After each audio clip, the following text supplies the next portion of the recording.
India will awake to life and freedom. सच्चाई से सरोकार रखते हैं हम।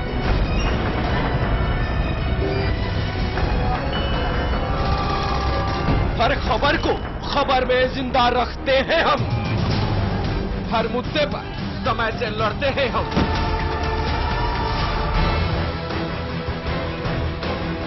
देश की खबर का सच है हम, क्योंकि हम हैं चैनल नंबर 1।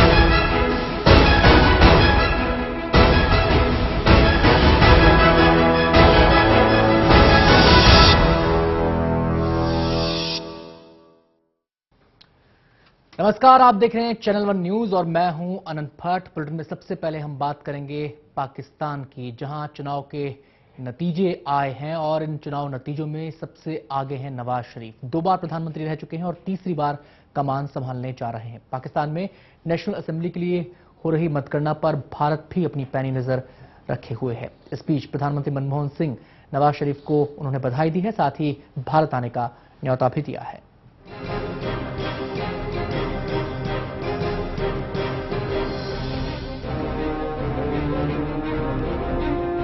पाकिस्तान में हुए आम चुनाव में नवाज शरीफ की पार्टी पाकिस्तान मुस्लिम लीग नवाज सबसे आगे है।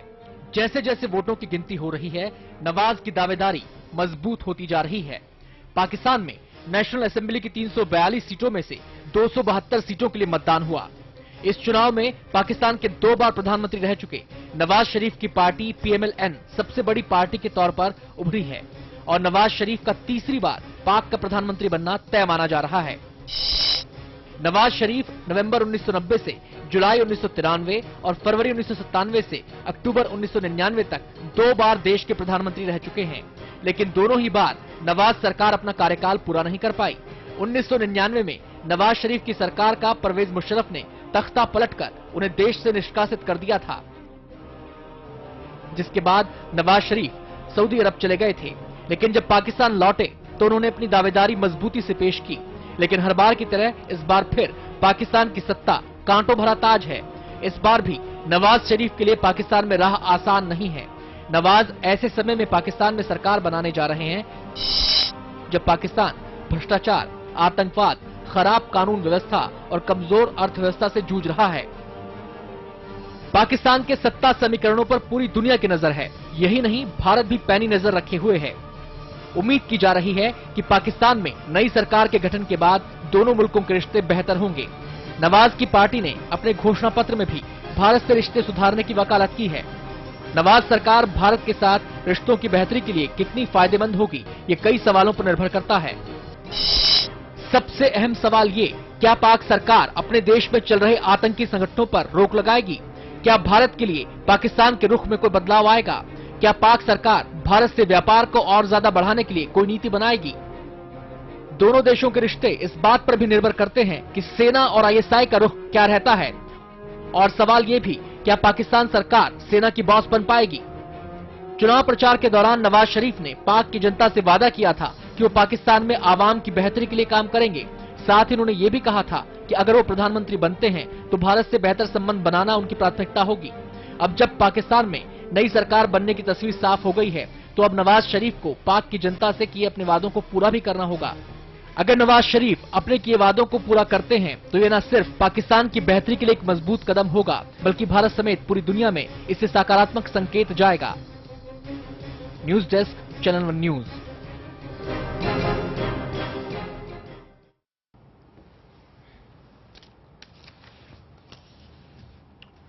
और आइए अब आपको दिखाते हैं पाकिस्तान में नवाज शरीफ की जीत पर भारत की राजनीतिक पार्टियों ने क्या प्रतिक्रिया दी है।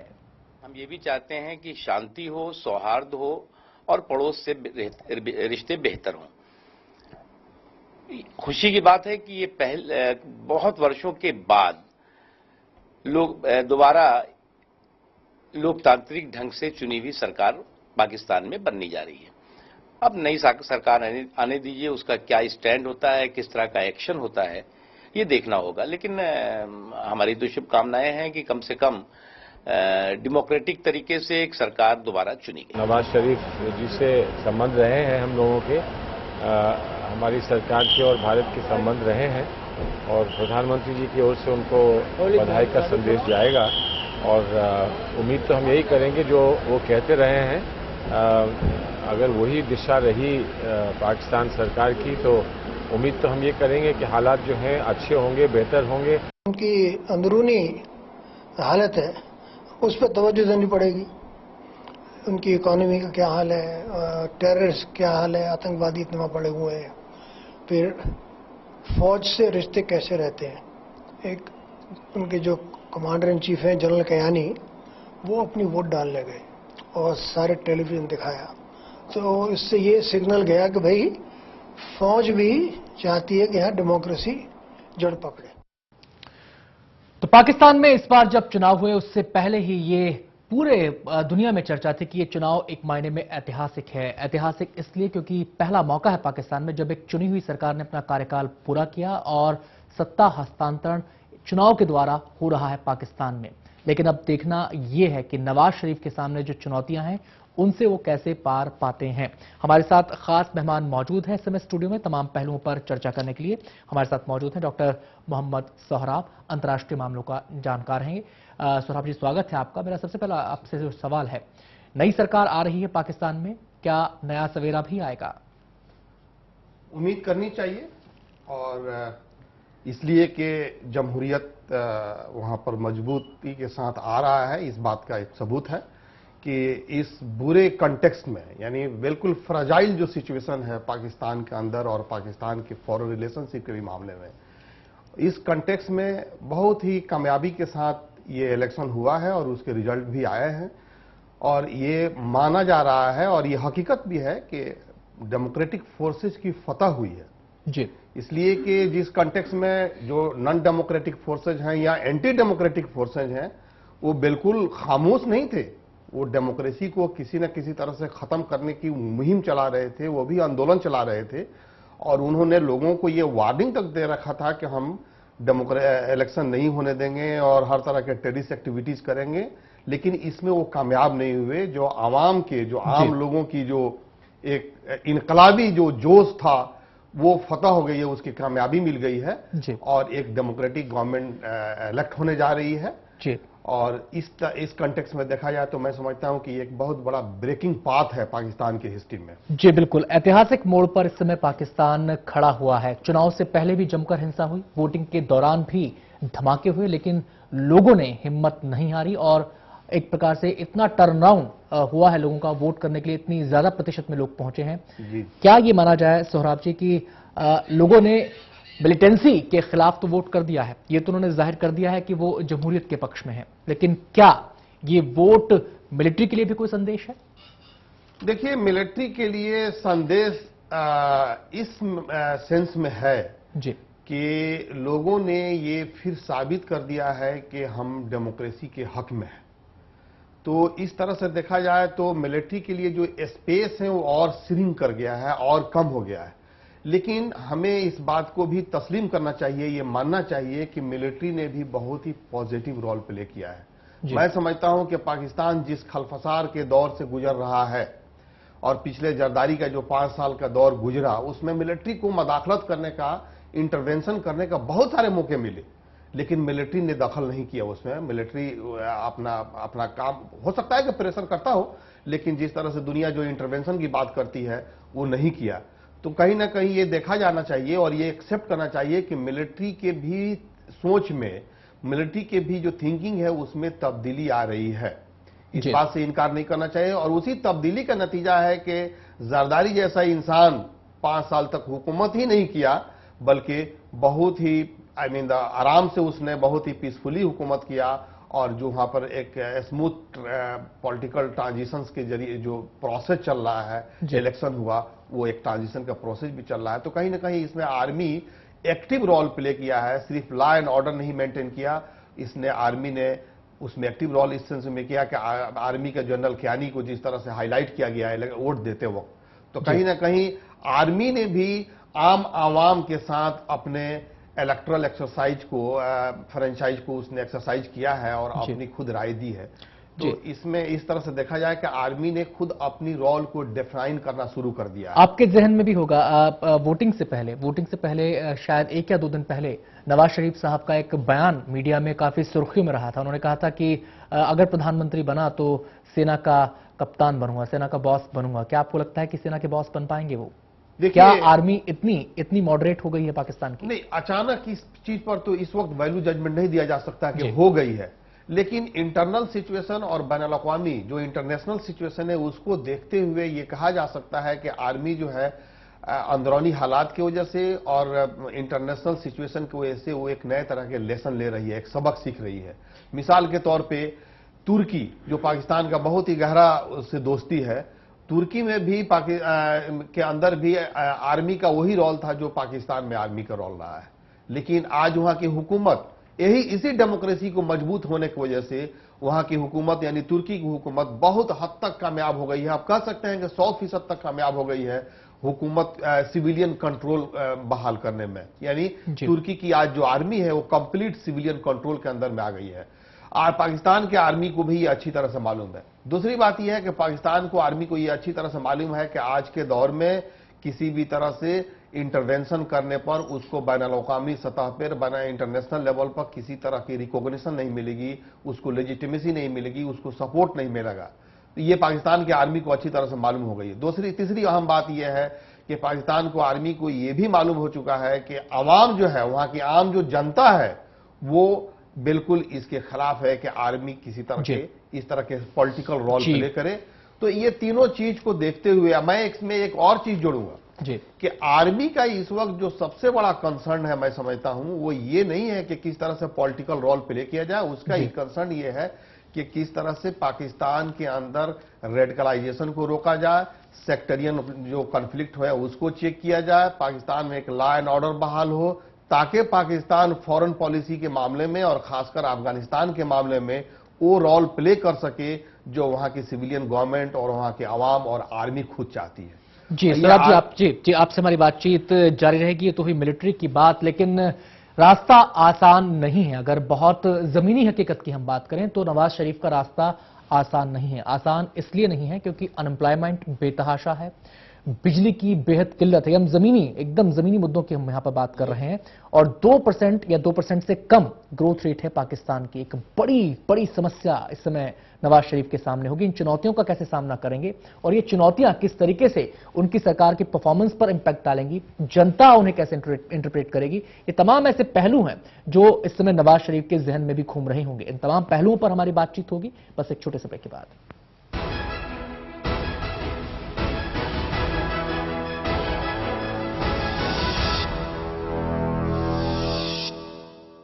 आपने नहीं देखा होगा, संभाल के पोछा मारा अभी। आइए। ओ भाई साहब ये देखिए हाल, ये देखिए चिल्ड्रंस रूम देखिए कितना बड़ा है। आपके बच्चे खेलते खेलते थक जाएंगे।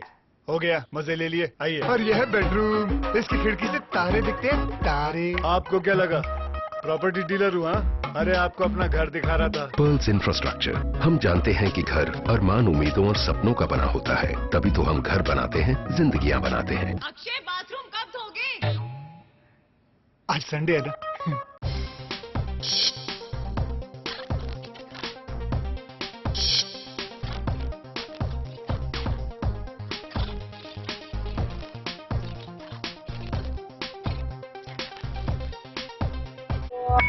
At the stroke of the midnight hour, when the world sleeps, India will awake to life and freedom. सच्चाई से सरोकार रखते हैं हम।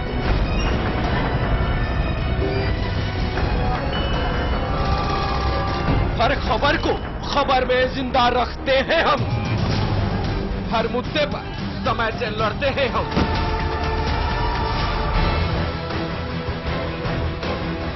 देश की खबर का सच है हम, क्योंकि हम हैं चैनल नंबर 1।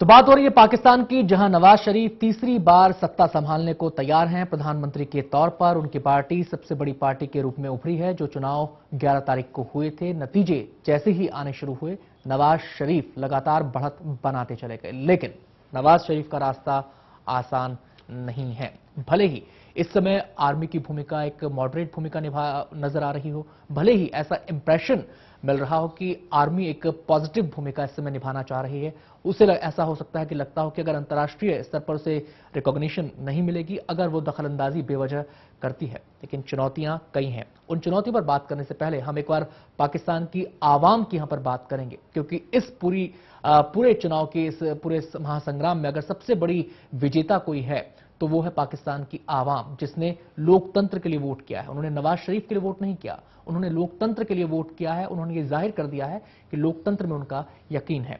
यहां पर मैं सोहराब जी से एक बात करना चाहूंगा। पिछले 2-3 साल से सर हमने देखा है कि मिडिल ईस्ट में, खासकर इस्लामिक वर्ल्ड जिसे कहा जाता है, वहां पर बहुत रेवोल्यूशन हुए हैं। जनता सड़कों पर आई है, बदलाव की मांग की है जनता ने खुद सड़कों पर आकर, किसी पार्टी के जरिए नहीं। और ऐसे भी लोग थे जो शायद किसी संगठन का हिस्सा भी नहीं थे, सारे लोग एक साथ सड़कों पर आए हैं। क्या आपको लगता है कि उन चीजों का भी इंपैक्ट कहीं ना कहीं पाकिस्तानी आवाम पर रहा होगा, लोगों को प्रेरित किया होगा उसने भी?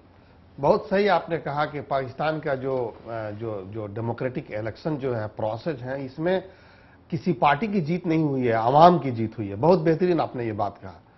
इसी तरह से अरब स्प्रिंग को भी देखा जाए तो वहां पर भी एक आवाम की लहर थी और लहर है। इनकलाब वहां पर चला, आवाम के जरिए चला। और आवाम जो है, वहां की आम जो जनता थी, वो किसी न किसी तरह की एक तब्दीली चाह रही थी। यानी जो स्टेटस को था वो खत्म हो, एक तब्दीली आए, और उसी प्रोसेस में वो अपने आप को आज भी डिफाइन कर रही है। मैं समझता हूं कि उसका असर पाकिस्तान के समाज पे, सोसाइटी पे न होने का सवाल ही नहीं बनता है।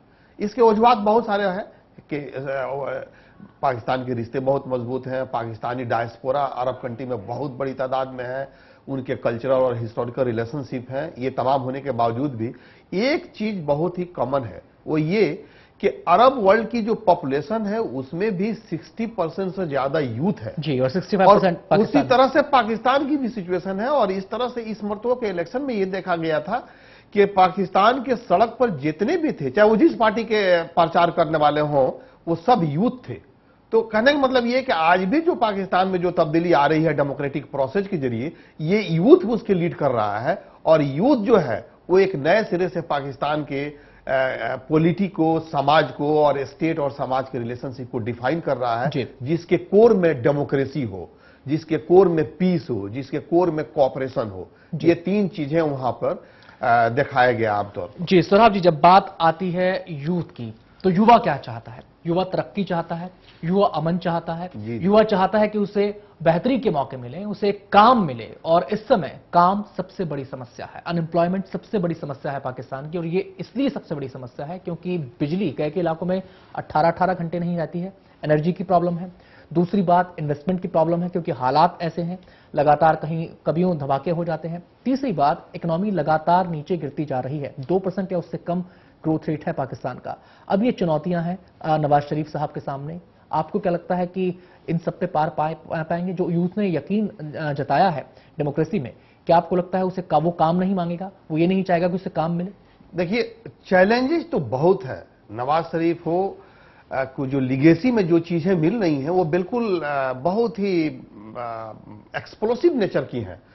पिछले 5 साल में ये कहा जा रहा है कि डेमोक्रेसी की बहुत बड़ी कामयाबी हुई पाकिस्तान में, और 5 साल हुकूमत रही वहां पर डेमोक्रेसी। लेकिन इस 5 साल के दौरान जो डेमोक्रेसी जो एक मीन्स के तौर पर यूज किया जाता है, समझा जाता है कि डेमोक्रेसी एक मीन्स है, इसका जो एंड है वो डिलीवरेंस है, कि मैंने किस तरह से ये डिलीवर कर रही है, आवाम के बुनियादी इश्यूज को, मसाइल को किस तरह से एड्रेस कर रही है, किस तरह से तरक्की पर ला रही है। तो इस तमाम चीजों में पाकिस्तान की डेमोक्रेसी 100% फेलियर थी जी। उसकी सिर्फ एक कामयाबी यह थी कि वो 5 साल तक हुकूमत में रही। तो नवाज शरीफ की लीगेसी में बहुत ही डेंजरस सिचुएशन मिल रहा है। पाकिस्तान में गवर्नेंस नाम की कोई चीज नहीं है, डेवलपमेंट नाम की कोई चीज नहीं है, फॉरेन इन्वेस्टमेंट ऑलमोस्ट बंद हो चुका है, जिसको आपने खुद एसारतन कहा। उसकी एनुअल जो इनकम है वो 2% और 2% के बिलो है। मैं समझता हूं कि इस वक्त जो पाकिस्तान चल रहा है वो पाकिस्तान की जो डायस्पोरा कम्युनिटी है अरब वर्ल्ड में जी उसके रिमिटेंसेज पे चल रहा है और IMF एंड वर्ल्ड बैंक के एनुअल जो उनके पैकेज आते हैं जी बिल्कुल। और यहां पर मैं भारत का भी जिक्र करना चाहूंगा। आज लगातार सवाल ये उठ रहा है कि नवाज शरीफ साहब अगर पाकिस्तान में कमान संभालते हैं तो भारत के लिए ये कितना फायदेमंद होगा, दोनों मुल्कों के रिश्तों की बेहतरी के लिए ये कितना फायदेमंद होगा। हालांकि उनकी पार्टी के मैनिफेस्टो में बात कही गई है कि भारत से संबंध बेहतर होने चाहिए, लेकिन ये कैसे होंगे, उसके लिए जो आवश्यक कदम उठाने हैं क्या वो उठाए जाएंगे, क्या सोचते हैं आप? देखिए, मैं इसको तीन बुनियादी जो एलिमेंट्स हैं उस पर मैं गौर करूंगा। वो एक ये कि ये आम तौर पर ये माना जाता है कि दो डेमोक्रेटिक कंट्रीज के बीच जंग के और किसी बड़े कॉन्फ्लिक्ट के जो सिचुएशन होते हैं वो कम होते हैं, उसकी पॉसिबिलिटी कम होती है। तो पाकिस्तान में अगर डेमोक्रेसी मजबूत हो रही है, हमारे यहाँ डेमोक्रेसी मजबूत है और बेहतर हो रही है इंडिया में भी, तो ये मान के चलना चाहिए कि कहीं ना कहीं पूरे साउथ एशिया में एक कोऑपरेशन की और एक स्टेबिलिटी की फेजा जो है इन्वायरमेंट बन रहा है। दूसरी बात यह है कि नवाज शरीफ का जो ट्रैक रिकॉर्ड है उसको भी देखा जाए तो ये हमको मानना चाहिए कि नवाज शरीफ ने हमेशा कोशिश रही है, नवाज शरीफ का एक सेंटीमेंट में रहा है कि भारत के साथ ताउन किया जाए, कोऑपरेशन किया जाए और फ्रेंडशिप को बहाल की जाए। तीसरी अहम बात यह है कि आज पाकिस्तान के अंदर ये बात आम तौर पर समझ में आ रही है, ये कॉन्शियसनेस डेवलप हो रहा है कि भारत के जरिए हम भारत के साथ किसी भी तरह के मसले को कन्फ्रंटेशंस के जरिए, वार के जरिए नहीं हम हल कर सकते हैं। रिजोल्यूशन का जो प्रोसेस है वो निगोशिएशन है, अमन है, पीस है, शांति है। तो ये वहां पर एहसास हो रहा है। और अहम बात यह है कि वहां के अवाम, इंटेलिजेंसिया और जो हुकूमत फॉर्म करने जा रही है, जो भी पॉलिटिकल पार्टी, उसको ये मालूम है कि पाकिस्तान के अंदरूनी हालात उस वक्त तक नहीं सुधरेंगे जब तक आपके बैरूनी फ्रंट पे, बैरूनी रिलेशनशिप पे, फॉरेन रिलेशनशिप में अमन ना हो, फ्रेंडशिप ना हो, कोऑपरेशन ना हो। इसलिए कि अगर मनी रिसोर्सेज को फिर से आप कॉन्फ्लिक्ट की तरफ अगर साइफन ऑफ करते हैं, भेजते हैं, तो पैसे कहां से लाएंगे जहां आप सोशल डेवलपमेंट पर खर्च करके और डिलीवर करेंगे और आवाम के जो मसाइल है उसको एड्रेस करेंगे। बिल्कुल। और उम्मीद यही करनी चाहिए कि नवाज शरीफ साहब इन तमाम बातों को समझते हुए कम से कम भारत के संदर्भ में एक सकारात्मक रवैया लेकर चलेंगे। और जो उम्मीद की किरण दिखती है वो ये कि सरबजीत का मामला हुआ, सनाउल्लाह का मामला हुआ, लेकिन ये कोई बड़े इशू पाकिस्तान के चुनाव में नहीं बन पाए। बहुत बहुत शुक्रिया सौरभ जी आपका तमाम पहलुओं पर बातचीत करने के लिए। फिलहाल वक्त हो गया छोटे से ब्रेक का, चल लौटते हैं।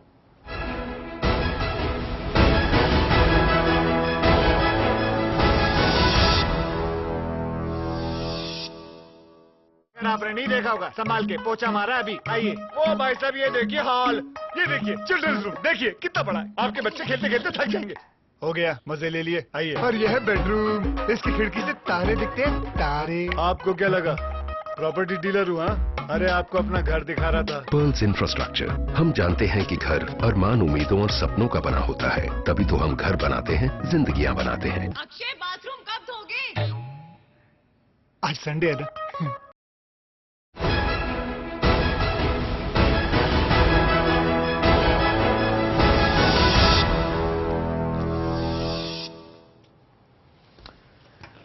और बात कर लेते हैं अगली खबर की। परशुराम जयंती के बहाने ब्राह्मण वोट बैंक में सेंधमारी की कोशिशों में जुटी समाजवादी पार्टी ने बीएसपी पर ब्राह्मणों से धोखाधड़ी का आरोप लगाया है।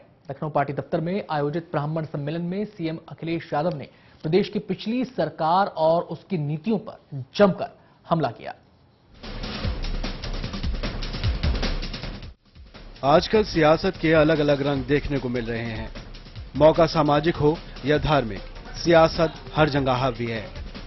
मौका था लखनऊ के समाजवादी पार्टी दफ्तर में परशुराम जयंती के उपलक्ष्य में आयोजित ब्राह्मण सम्मेलन का, जहां सीएम अखिलेश यादव के जहर बुझे लफ्ज माया राज में हरिजन एक्ट के बेजा इस्तेमाल के इल्जामों से सजे थे। शिवपाल यादव और तमाम ब्राह्मण चेहरों की मौजूदगी से सजे मंच पर सूबे के मुखिया अखिलेश यादव प्रदेश की पूर्व मुख्यमंत्री मायावती पर जमकर बरसे। वजह साफ थी, ब्राह्मण वोट बैंक पर अपना कब्जा जमाना।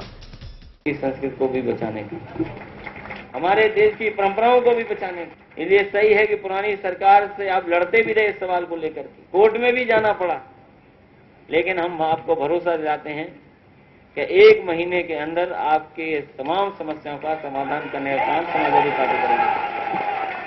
1 महीने के अंदर, और आपका हम लोग सहयोग और मदद चाहते हैं। जिस सोशल इंजीनियरिंग के जरिए मायावती दिल्ली के तख्त पर काबिज होने के ख्वाब देख रही हैं, अब उसी राह पर धीरे धीरे ही सही मगर समाजवादी पार्टी ने चलना शुरू कर दिया है। समाजवादी पार्टी प्रमुख मुलायम सिंह यादव कहते आए हैं कि लोकसभा चुनाव 2014 से पहले भी हो सकते हैं, लिहाजा पार्टी की इस कोशिश को चुनाव से पहले की तैयारियों से जोड़कर भी देखा जा रहा है। फर्जी मुकदमे वापस लेने की बात कहकर सूबे के मुखिया ने ब्राह्मणों का भरोसा जीतने की जो कोशिश की है वो कितनी कामयाब रहती है ये तो वक्त ही बताएगा। अखंड प्रताप शाही, चैनल 1 न्यूज, लखनऊ।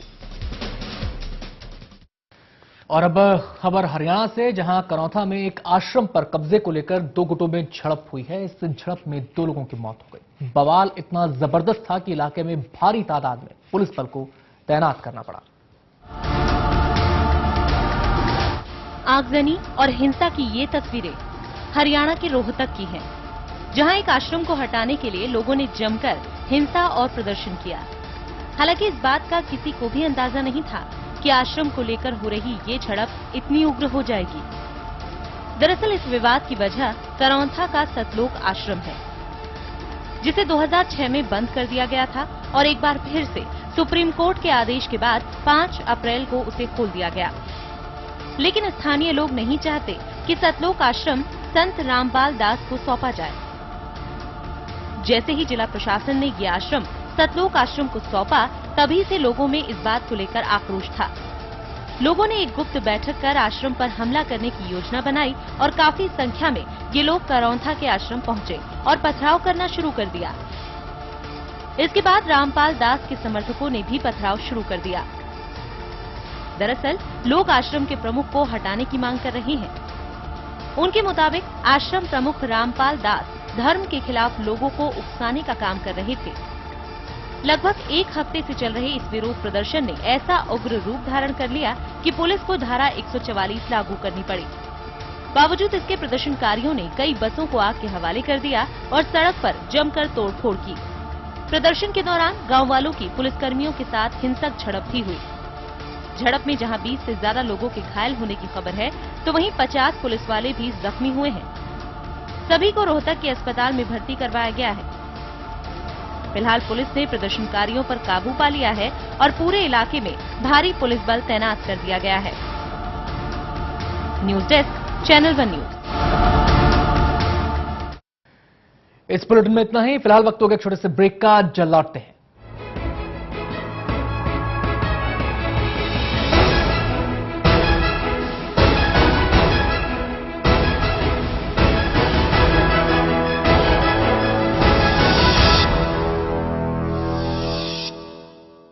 आपने नहीं देखा होगा, संभाल के पोछा मारा अभी। आइए। ओ भाई साहब ये देखिए हॉल, ये देखिए चिल्ड्रंस रूम, देखिए कितना बड़ा है। आपके बच्चे खेलते खेलते थक जाएंगे।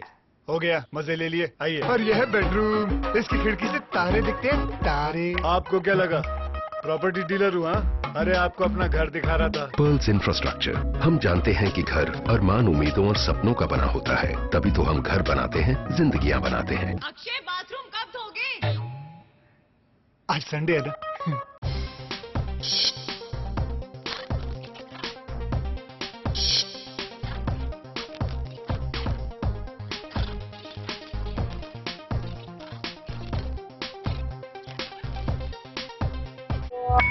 At the stroke of the midnight hour, when the world sleeps, India will awake to life and freedom. सच्चाई से सरोकार रखते हैं हम।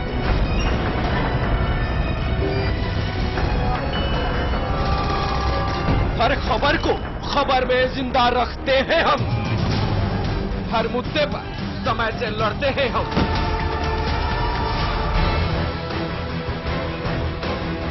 देश की खबर का सच है हम, क्योंकि हम हैं चैनल